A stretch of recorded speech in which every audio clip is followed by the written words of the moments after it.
Felipe Piña. Los libros de la buena memoria.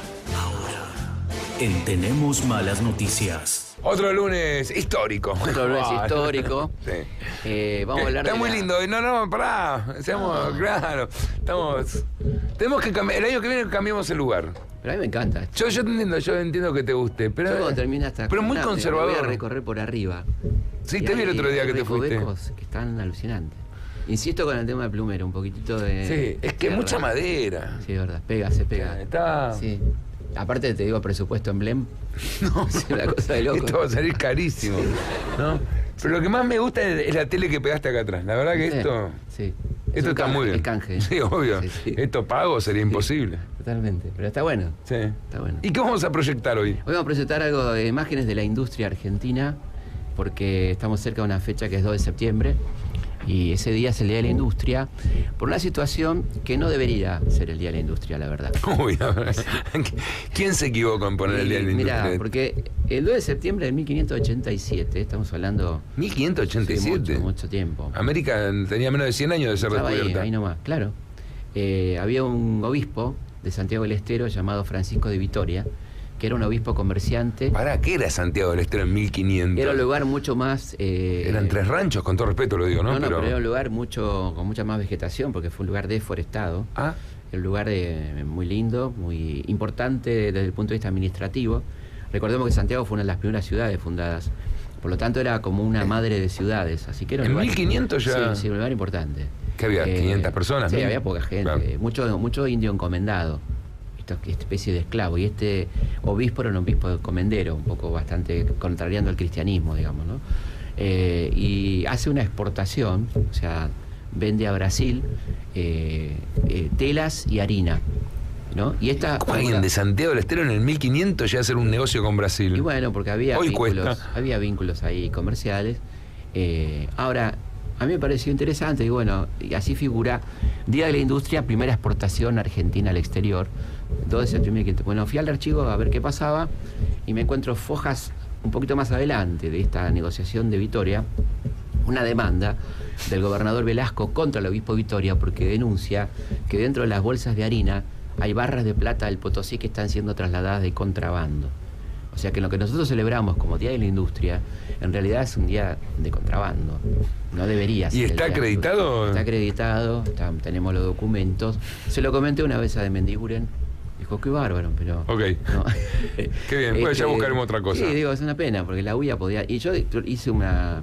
Me parece interesante esta máxima sanmartiniana, que si uno critica, debe proponer, ¿no? Así decía un cartel en Granadero. ¿Y propusiste qué día entonces? Propuse el día de nacimiento de Belgrano, 3 de junio. ¿Por qué? Porque Belgrano es el primer tipo que habló de industria en este país. El primero en serio, no un obispo contrabandista, sino un tipo que escribió, dijo cómo tenía que ser la industria, propuso la cuestión del cáñamo, mira vos, que algunos se ponen contentos cuando oyen hablar de cáñamo. Bueno, el primero que habló de cáñamo acá, pensando en sogas, no en otra cosa. Claro, no en fumarlo. Fue, Igual ya se fumaba marihuana. Sí, ya el cannabis ya tenía Claro, su carácter. Pero bueno, en lo que habla, llegamos hasta decir Claro, que claro. Belgrano lo que quería era la fábrica de sogas que se usaba mucho para la industria naviera, por ejemplo, ¿no? Así que yo creo que el primer industrialista argentino, el hombre que escribe las memorias del consulado, organismo creado por la colonia para fomentar la industria, pero que a la vez no lo dejaban fomentarla, y ahí tenés planes industriales extraordinarios, ¿no? De creación de la escuadra, la creación de industrias, la transformación de la materia prima en producto elaborado, todo eso que Belgrano propone, como él dice, los países civilizados se cuidan de exportar materia prima y exportan productos elaborados. Y explica algo que para nosotros hoy es obvio, pero que en aquel momento era muy interesante. Si yo exporto materia prima, estoy creando puestos de trabajo en el país comprador. Claro. Yo en realidad tengo que crear acá los puestos de trabajo. O sea, vender productos elaborados, ¿no? Y ahí comienza un poco la idea de la industria, que va a tardar mucho tiempo en desarrollarse, ¿no? Sí, y es un mueve para acá, se mueve para allá, parece un cantito de cancha, porque es un país que en donde, por cómo está armado la gente que tiene el poder, Sí. básicamente decían, no voy a ponerme a fabricar. Déjame La verdad que estoy haciendo mucha plata con Las vacas. las vacas, con la trigo. fibra, te mando fruta, hacer lo que quieras, Sí. mándame, yo te compro la Yo te compota. compro todo, no necesito fabricar nada. Encima había como un orgullo, le vendo a Francia, le vendo a Inglaterra, y ellos después lo devolvían con ropas Bueno, triplemente caras. Claro, le mandamos la lana sin lavar, porque eso es una cosa que dice Sarmiento, por ejemplo, dice, estamos mandando la lana sin lavar siquiera, por lo menos lávenla, muchachos, o sea, ahorren un paso y vendanla más cara, la lana vale más cara que la lana sucia, ¿no? Ni siquiera eso se les ocurría de esta vida fácil que tenían estos personajes, que eran los agroexportadores, los tipos que exportaban vacas, etc. ¿Pero Rosas hizo algo por la industria? No, Rosas no era un industrialista. No era- Sarmiento, Avellaneda. Sarmiento propone, pero tampoco lo logra. Claro, eso tampoco Pero lo- Sarmiento sí, por ejemplo, logra la primera exposición industrial de la Argentina, que se hace en Córdoba, ¿no? Muy rudimentaria. Inclusive hay una muestra de petróleo que se saca en Jujuy y en la zona cordillerana, que lamentablemente es abandonada por los intereses británicos, que con el tema de que la única forma de traslado era el ferrocarril, se niegan a trasladar el petróleo y por eso no prospera. Y va a haber que esperar que tengamos petróleo en costa, como sucede en Comodoro Rivadavia, para ser trasladada por barco, para que la industria del petróleo se desarrolle en Argentina. Pero el petróleo fue descubierto muy tempranamente entre nosotros. Y recién en 1907 empieza a ser explotado. Porque fíjate el nivel de dependencia que te implica tener un ferrocarril inglés que privilegiaba los intereses propios, que era, por ejemplo, el consumo de carbón, ¿no? Claro. Entonces eso atrasó al país enormemente, ¿no? Yo creo que se puede empezar a hablar de industria en la década del 80, muy despacito, ¿no? Hay industrias muy básicas en los años 60, 70, el siglo XIX, unas textiles, pero... Claro, pues muy rudimentario, ¿no? En un rudimentario. nivel muy básico, necesidades de una población que iba creciendo, Y ¿no? que compraba todo importado, ¿no? Que en un país que tenía libre cambio absoluto, por lo tanto los impuestos a la importación prácticamente no existían. Costa, perdón, me acordé del ministro. Claro, bueno, ahí no había prácticamente nada de esto, no existía proteccionismo, hasta que se produce una crisis, la crisis del 77, una crisis mundial, donde... 1877. 1877, crisis mundial de capitalismo, una de las cíclicas crisis, baja las importaciones porque baja el nivel de producción en Europa, nos mandan menos cosas y ahí aparece un debate, el primer debate así fuerte. ¿Por qué no lo hacemos nosotros? Porque no lo hacemos nosotros, aparece un Carlos Pellegrini, jovencito, que crea el club industrial, que empieza a decir, bueno, hay que empezar a dejar de fabricar pasto, es un peligro fabricar pasto, ¿no? Si la única fábrica que tenemos es el pasto, estamos listos, dependemos de la naturaleza, ¿no? Y ahí empieza toda un lento ascenso hacia la producción industrial que va a llevar mucho tiempo en concretarse. Y lamentablemente acá somos hijos de las crisis, ¿no? La clase, no nosotros, sino la clase dirigente.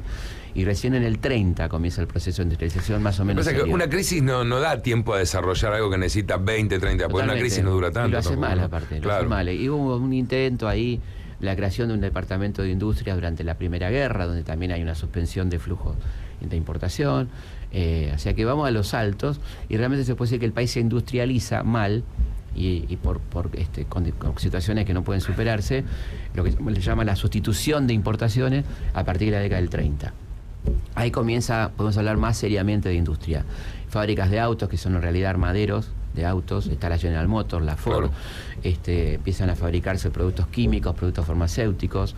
Ahí la industria empieza a crecer notablemente en un momento que el campo está muy mal, porque en plena crisis del 30, la crisis mundial del capitalismo en 1930, Inglaterra, Estados Unidos dejan de comprar nuestros productos y bajan los precios de una manera extraordinaria. Ellos fijan nuestros precios, bajan notablemente, los chacareros se funden y hay una migración masiva del campo a la ciudad. La gente no se queda sin trabajo. ¿Qué pareció la revolución industrial unos cuantas décadas antes en Europa? Exactamente, ¿no? el mismo proceso. Viene la gente acá, bueno, y obviamente se crea un ejército desocupado, porque es mucha más la gente sin trabajo que la gente... Que llega a conseguir la trabajo. oferta de trabajo. Pero bueno, ahí hay un fenómeno de creación de industria, de urbanización creciente. La Buenos Aires explota, Rosario explota, los frigoríficos, las fábricas textiles. Argentina se torna fuerte en el rubro textil, por ejemplo, en el rubro metalúrgico, metalmecánico, ¿no? Y desde ya que el gran momento de crecimiento industrial es el peronismo, ¿no? El que va a tener... ¿Por qué Perón ve en la industria? Porque también puede haber un peligro en la industria, ¿no? Viendo un poco el pensamiento peronista de la época. puede llegar a ser los industriales, pasan a ser los nuevos burgueses, los tipos que manejan el dinero, el que maneja la clase obrera que él intenta sindicalizar. Bueno, es muy interesante. O sea, ayuda a la industria, pero por el otro lado le puede ser un gran riesgo. Es muy interesante lo que decía. Además, él se da cuenta que no hay una burguesía industrial en Argentina. Claro. Entonces hay que crearla. Y ese rol lo va a cumplir el Estado. Pero el Estado, a su vez, va a terminar generando una burguesía prebendaria. Así tipo que van a vivir de crédito público para hacer esas industrias. Cuando decís que lo hace el Estado, decís, hace las grandes industrias, pero es del Estado Nacional. Claro, por ejemplo, la fábrica de aviones, la fábrica de autos, la industria pesada, digamos, claro, que se intenta. La que necesitaba inversión heavy. Inversión fuerte, que no quiere decir que no haya habido capitales para hacerlo en Argentina. Había mucho capital y la Argentina es un país de histórica fuga de divisa.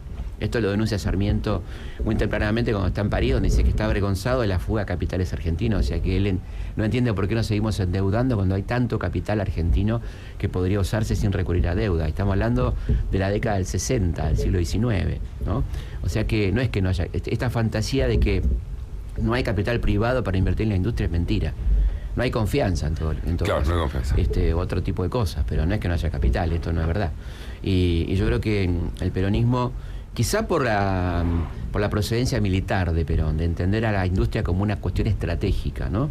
Perón era un tipo que pensaba mucho en términos militares, era un militar, recordemos que era profesor de estrategia, no era un milico cuartelero, no era un jefe de cuartel, era un tipo que enseñaba en la escuela de guerra estrategia militar. Y todo lo pensaba un poco en función militar también. Entonces tener nuestra industria, tener nuestro petróleo propio, no depender, o sea, el tema de la seguridad nacional, ¿no? Pensemos en la posguerra, ¿no? No claro. Dependamos del petróleo extranjero, no dependamos de la producción extranjera, hagamos un país autónomo, teniendo en cuenta además que no nos quería Estados Unidos, que no nos quería Rusia, no nos quería nadie. Y tienen ese pensamiento, y lo que excede lo vendemos. Nos abastecemos más baratos, nosotros no dependemos de nadie, bueno, y por si lo menos sobra, Latinoamérica, ¿no? Por lo menos Latinoamérica, claro. Trata de abrir nuevos mercados, no es fácil. La imagen argentina estaba en el piso por nuestro desempeño durante la Segunda Guerra Mundial, es decir, un país con mucho descrédito a partir de las sospechas de nazismo o de cercanía al nazismo. Infundada, yo estaba en Bariloche. Bueno, entonces... Qué horror, ¿no? Pero abro un paréntesis. Sí, qué horror, ¿no? Sí, una mancha, viniendo de un estratega, ¿no? Viniendo de un tipo inteligente. Y un tipo inteligente que no ocultó nunca en su vida sus simpatías por el fascismo. Está bien, pero aún así era inteligente, podría decir, bueno, perdieron. No. Perdieron y no quedé tan pegado. No, además un tipo que... Hasta Mussolini lo hubiese hecho. Que su simpatía luego lo llevaron a reunirse con gente inteligente como Jaureche, que lo fue alejando. Claro. Lo fue alejando eso. Si no, para acá no es. Los trabajadores argentinos no son fascistas ni lo quieren ser, decía. Tiene un par de cosas infantiles, ¿no? Pero no sé que no es la discusión, estamos hablando de la industria, ¿no? Pero las propuestas que le hacen a veces diciendo, con esto vamos a poder hacer, no sé. La bomba atómica. La bomba atómica. Richter, ¿no? El caso Richter. Decís, ¿cómo te comiste ese sapo? Sí, bueno, una vergüenza mundial porque ahí esto se anuncia como la bomba atómica argentina, cosa que es un papel. Como decir que viajas a la estratosfera. Y no se puede cumplir. Bueno, pero hace una industria que realmente hay hasta crece la masa obrera, ¿no? El gran momento de la industria, el gran momento de los derechos del trabajador, o sea... ¿Qué durar cuánto? ¿Hasta los 70?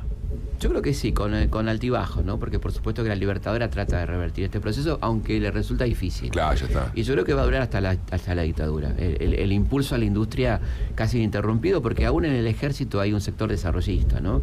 Que cree también en esta cuestión, que por supuesto no es peronista, pero que cree que el desarrollo propio, la industria nacional... No, es el pensamiento militar, el pensamiento militar nacionalista, que quiere una industria local y que se va a mantener hasta ese cambio brutal ideológico que se produce en los 70, ¿no? No sé si tenés la respuesta, Felipe, pero pudimos ver lo que hoy es Embraer, que le da grandes beneficios a Brasil, muchos de los jets comerciales que hay. Eso nació acá. Claro, nace todo acá, ¿no? Y se cae, ya no tenemos más eso. Es Argentina la que invita a Brasil a empezar a trabajar en la producción de aviones.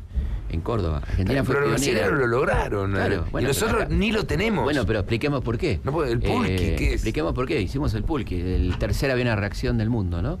¿Qué pasó? Llegó la Libertadora y suspendió la fábrica militar. ¿Pero por qué? Y la suspende por sumisión a los Estados Unidos, que le dicen que no continúe con ese proyecto. Y el proyecto se suspende a cambio de 150 aviones destrozados que le da Estados Unidos a la Argentina y que la Fuerza Aérea compra, ¿no? Y suspende la fabricación, suspende parcialmente el rastrojero, ¿no? Que luego va a ser desactivado directamente en la dictadura militar. Un automóvil baratísimo y eficiente para tareas rurales, barato, que competía muy bien con la Chevrolet y con la Ford, ¿no? Con las pick-up F100, todo eso. Bueno, esta era para gente más pobre, chacarera, gasolero. Bueno, Córdoba se estaba convirtiendo en un polo automotor industrial enorme. Lo fue hasta los 70. Había 10 fábricas de autos. 10 fábricas de autos. Eso nace con el peronismo. Y Frondizi... Teniendo vecinos como Chile que no hacen autos, Uruguay que no hacen autos, Paraguay que no hacen... Podríamos haber provisto a toda Latinoamérica. Y otro momento interesante es el de Frondizi, ¿no? Que también fomenta la industria, el desarrollismo, y bueno, el de Ilia. Pero bueno, viene Onganía y ahí empieza a complicarse, y ni hablar ya con Martínez Dios y Videla, donde ya ahí hay un ataque a la industria, ¿no? Y ahí tenía una cosa que vos insinuabas antes muy interesante, el peligro de los capitanes de la industria, claro, ¿no? El tema del miedo a la urbanización, el miedo a la clase obrera, el miedo a la industria diferente al campo, ¿no? Que parece más controlable, más estancia. Y eso influyó tremendamente en la destrucción de la industria a partir del 76. Bueno, y los sindicatos enriquecidos. Bueno, eso es muy complejo. No, obvio, por eso digo, es muy complejo, pero... Pero el sindicato enriquecido le conviene a la industria. El sindicato nunca va a estar en contra de la industria. Independientemente de que tenemos que, por supuesto, denunciar y rechazar el enriquecimiento ilícito de los dirigentes sindicales. Pero el dirigente sindical no va a estar en contra de la industria, rara vez. Los tuvo en los 90 en algún momento, ¿no? Dirías que yo creo que no, pero no hemos dado ese paso para tener una industria realmente...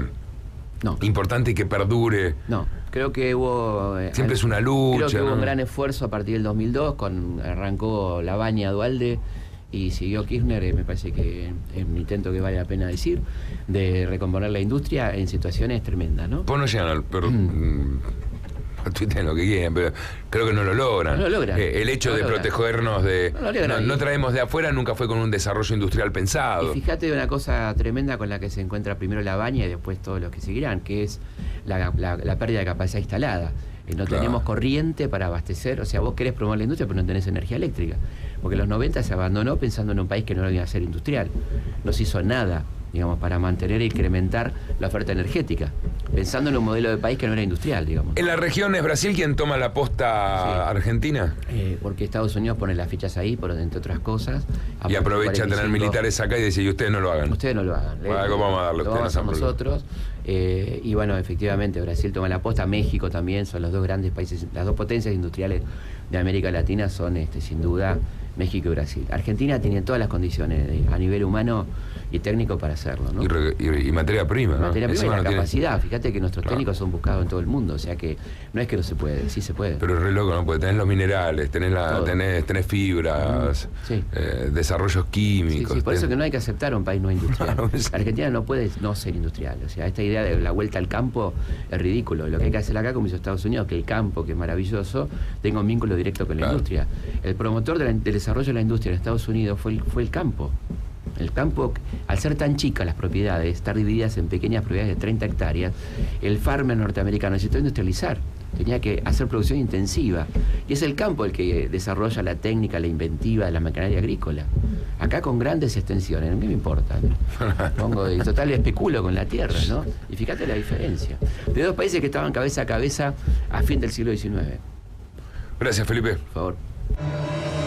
Se cerró un capítulo, pero la historia continúa. Hasta aquí. Felipe Piña. Los libros de la buena memoria.